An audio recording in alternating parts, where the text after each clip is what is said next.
Hi, good afternoon. Welcome back to my channel. புதுசாக பார்க்குறவங்க Bangalore Tamizhachi home மேக்கருக்கு சப்ஸ்கிரைப் பண்ணி பாருங்க. பெல் பட்டனை நீங்கள் ஆன் பண்ணால் தான் நான் போடுற எல்லா வீடியோஸும் உங்களுக்கு நோட்டிஃபிகேஷனாக வந்து சேரும். இன்றைக்கி காடை கிரேவி தான் செஞ்சுக்கிறது ஆஃப்டர்நூன் லஞ்சுக்கு.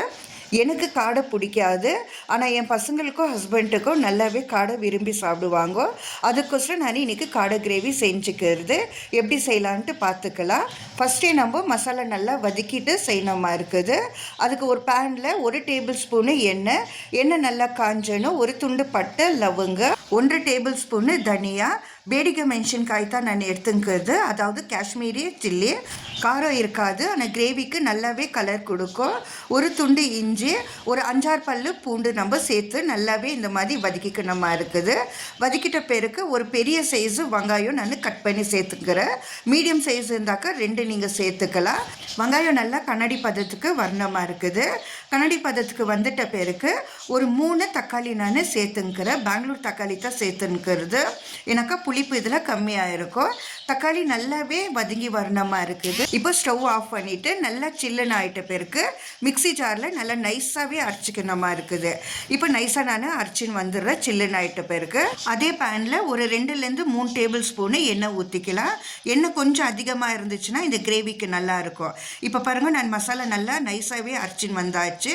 இப்போ எண்ணெய் நல்லா காஞ்சிட்ட பிறகு இந்த மசாலாவை சேர்த்துக்கிறேன். ஃபஸ்ட்டே எல்லா மசாலையும் பச்சை வாசனை போகிற வரைக்கும் வதக்கித்தான் நம்ம எடுத்துன்னுக்கிறது. அதனால ரொம்பவே வதக்க தேவையில்லை இந்த மசாலா.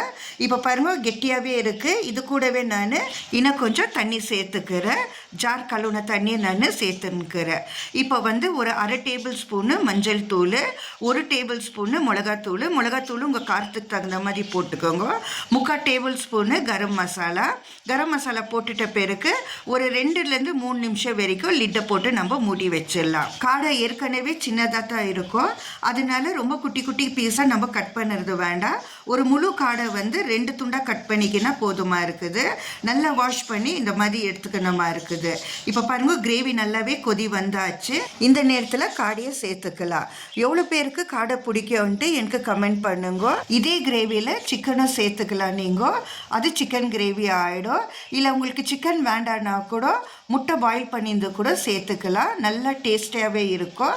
இப்போ பாருங்கள், கிரேவி நல்லாவே திக்னஸாக இருக்குது. அதனால இன்னும் கொஞ்சம் தண்ணியை சேர்த்துக்கிறேன். இந்த நேரத்தில் உப்பு சேர்த்துக்கிறேன். உப்பு ஒண்டி உங்கள் டேஸ்ட்டுக்கு தகுந்த மாதிரி எப்போவுமே நீங்கள் சேர்த்துக்கணுமா இருக்குது. இப்போ லிட்டை போட்டு மூடி ஒரு 10 நிமிஷத்துக்கு காடை வேவுற வரைக்கும் ஸ்லோ ஃப்ளேமில் வச்சு எடுத்துக்கணுமா இருக்குது.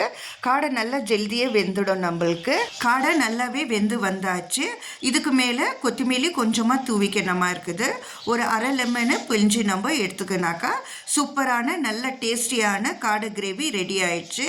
நல்லா சுட சுட சாதத்துக்கு கூட கொஞ்சமாக கிரேவி, ஒரு காடை, ஒரு 1/2 டேபிள் ஸ்பூனு மேலே கீ விட்டு நல்லாவே பிசைஞ்சு சாப்பிட்டாக்கா சூப்பரான டேஸ்ட்டாக இருக்கும். நீங்கள் அதை வீட்டில் ட்ரை பண்ணி பாருங்க.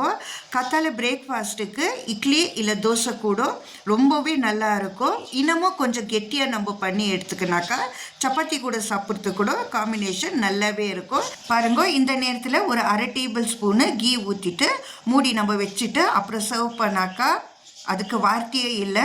இந்த வீடியோ உங்களுக்கு பிடிச்சிருந்தா உங்கள் ஃப்ரெண்ட்ஸ் அண்ட் ஃபேமிலிக்கு ஷேர் பண்ணிக்கோங்க. கூடவே ஒரு லைக்கை கொடுங்க.